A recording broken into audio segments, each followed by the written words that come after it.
Today I've been asked to come along and speak to cyclists who are not fully aware of the dangers of the relationship between themselves and lorries. What we've been going through is the fact that we as drivers often use our mirrors in order that we can see areas that are behind us.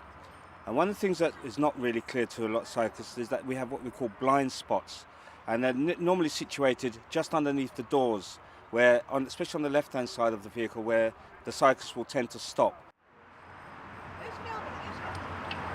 Okay, it's always a problem coming up the inside like this because this position here, it's in the driver's blind spot. It's very, very difficult for him to see, even though a lot of cycle lanes will kind of encourage this position. If I stop here, I'm totally out of the view of the driver, and so if he's turning left, I'm in a really dangerous position. That whatever you do as a cyclist, don't find yourself in a position whereby you find yourself and the lorry going around the corner at the same time.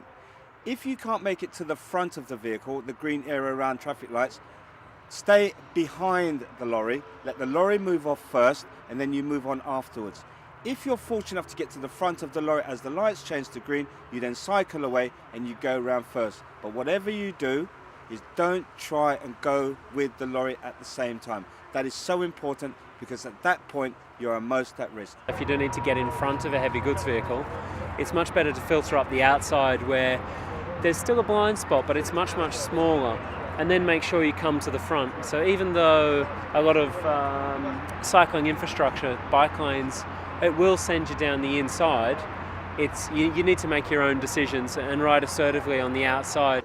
What they're now introducing into the lorries, or some lorries already have them on, is another mirror here, stuck on the glass, which shows you right underneath here, because that's where the cyclists tend to stop. And they're also adding another mirror up here for pedestrians and cyclists who are underneath the front of the vehicle.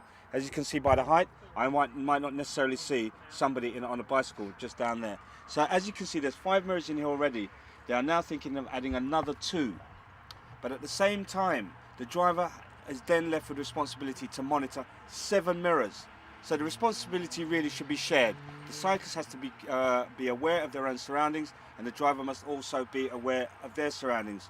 Hence the reason why this leaflet is actually quite good, because it says drivers think cyclist, and at the other end it says cyclist thinks lorry. So it's a twin message for both of us, so we both respect one another on the streets to make it safer for us all.